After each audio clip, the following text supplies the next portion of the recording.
What's up, everybody? Yadadadadadameannnn here, back in with another WWE Figure Elite review. Today I'm going to be reviewing the Elite Series 119, first time in the line, Jacob Fatu in all his plastic glory. But I'm going to be very critical and honest about this figure once it came out of the packaging.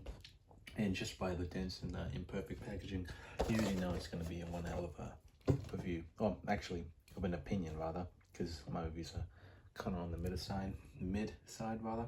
But yeah, the other figures on the set, and you know, I'm probably only gonna get these three, to be honest, because you only get one. Well, other two, these two, because I already got Jacob, but I'm pretty much gonna be getting the Tabatonga and Bachaloa, because Soulless Koa, yeah, it's not really a nice looking figure. And if I find the John Cena collector's edition, I'll probably get that as well, but I doubt it, because it's, again, a collector's edition Elite, so probably it's not going to be something I look for, but if I see it, I'll happily get it, just like this Jacob Fatu. So without further ado, let's just get straight into it, shall we? Alright, so the accessories include a set of 3 interchangeable hands, but he came packaged in with the one's pointing finger hand on his right arm. For the left arm, he has the mic or gripping holding hand or the accessory holding hand. Vice versa for the second pair, and then he has the praying hands, which I'm surprised they gave him the Ricochet / Walter hands or Gunther hands, which they really missed out by not giving him the CM Punk hands, which is actually a way better hand mold for the praying, because I tried. Well, you can still do the like the prayer pose, but it just looks better with the CM Punk pose, or like the CM Punk clobbering time or yelling chop hands, I guess. The same thing for Gunther. They should give him they give those hands for Gunther as well. He also has the Samoan Werewolf sleeveless tee, which unfortunately is not Velcro-less, but it's still a good quality of t-shirt because it's on that black matte finish. It's not shiny black, if that makes sense. But enough of the accessories, more to the figure itself. So with this figure, it's not really anything unfortunately special. I mean, like, the arms are reused, the legs and boots are Cody Rhodes legs, and like Cody Rhodes boots with it completely painted black, and it's just blacked out all around, and they are, as you can see, very loose, and I really hate these boots with a passion. Actually, I just hate these new articulation on the boots with a passion. It still hasn't grown on me. I really prefer if they went back with the old boot style or the old articulation, but I doubt it, because Mattel's quality is kind of on the downside. And that's another thing, the hips or the crotch piece is way too big. It's a Hulk Hogan piece, a crotch piece, last from what I heard, but I might compare it later on just to see if it actually is, and it is still a bit on the stiffer side.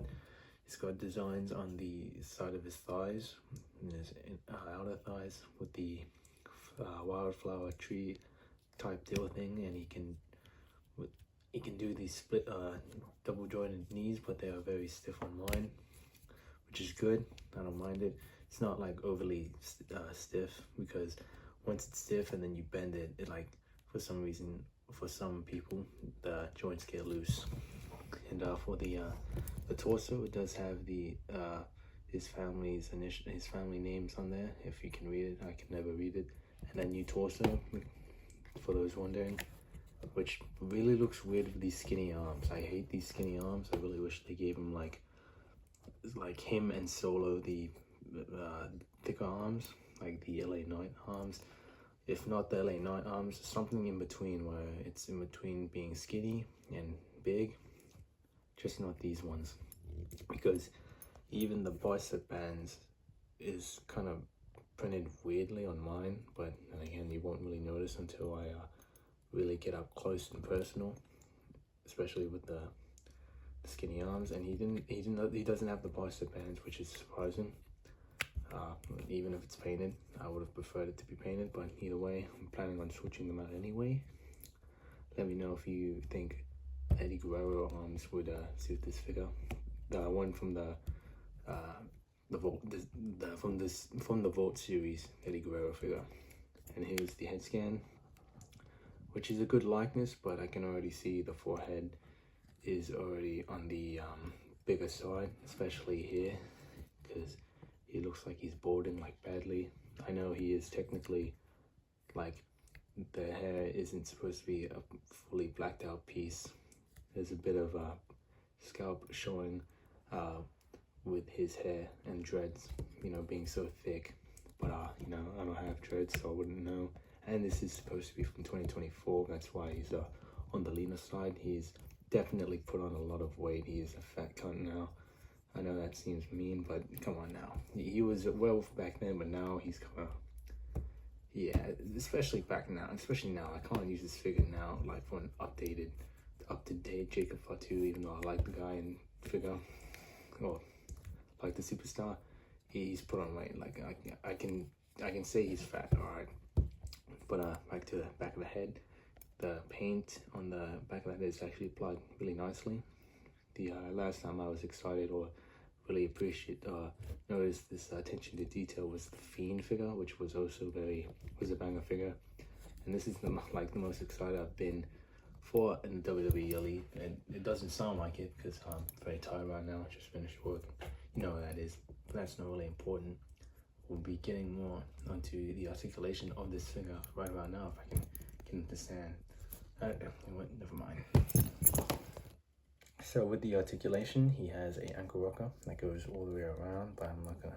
Wait, I'm gonna do it. So he has an ankle rocker that goes all the way around, ankle foot hinge that goes that far back, that far forward, and a hinge or swivel on the boot that goes all the way around. Double jointed knees that go that far back, a thigh swivel, the hinge foot legs can go that far up and that far down, and to the side that far much. And I'm surprised it's not as stiff as it was before.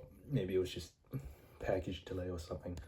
And he's got a swivel on the waist that goes all the way around. Abs can go that far up. The ab crunch goes that far forward and that far up. But you can go more back for the moonsault maybe. That's why it's articulated that way.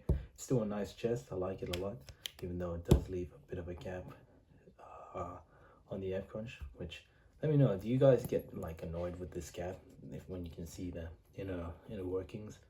Let me know, because sometimes it kind of bothers me, but at the same time it doesn't. I'm very indecisive with that. He's got a ankle rocker.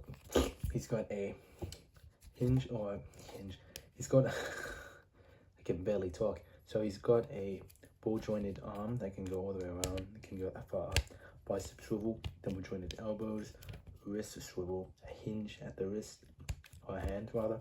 Can go all the way around of the head. Can look 360. Can look that far up. That far up, which is none, and that far down, which is also none. Only because of the hair, but it's still a nice figure. Well, it's not really a good figure to be honest, but it is okay for Jacob Fatu. It is still his first, so you know there's still hope for in the future. So we'll be comparing him to some other figures or some other Samoans right now. Here he is with Jey Uso. Here he is with Jimmy Uso. Here he is with Solo Sikoa. Here he is with Paul Heyman. Here he is with a promo-retired Roman Reigns. Here he is with Jimmy Uso. Here he is with Jey Uso. Here he is with Solo Sikoa. Here he is with the head of the table, Roman Reigns. Here he is with the Red or Tribal Chief Roman Reigns. Here he is with Rhino, which I'd actually like to see. Maybe not in this lifetime, but who knows. Here he is with Braun Breaker. Here is the Lone Wolf with the Samoan Werewolf, Jacob Fatu with Baron Corbin. Here he is with Cody Rhodes. Here he is with Braun Strowman. Here he is with Hulk Hogan. And for those wondering, it is the exact same like crotch piece. So case closed. Here he is with the boogeyman. And here he is with L.A. Knight. Yeah. I can't lie, this is not a good figure. I still like it. Actually, no, I don't like it. I don't like it. There are good qualities about the figure. That is, after I fixed it up, but with the amount of cons that I found with it, like the boots being too loose and the boot choice in general, the crotch piece being the wrong size because it's very disproportionate with the Cody Rhodes legs. The arm choice as well because it's very small and skinny. The head scan as well, like the forehead being too big, the beard not being fully painted, and the eyes that are, well, this is kind of just on mine, but the eyes are kind of like looking on a different direction as you can clearly see. And the hands as well, like these specific hands, they should have been the CM Punk hands. But you know, that's just my opinion. And if you do want it, go ahead. It's not the only Jacob Fatu figure they're ever gonna make, so I would definitely wait out for the. Well, this will be a placeholder for now until a better one comes out, but it's still a good figure. I'm glad I found it, or like got it for a decent price online. But yeah, that's pretty much my opinion of this figure. But yeah, thank you guys so much for watching this video and review. Please subscribe to my channel, and I will see you on the next one. And bye bye.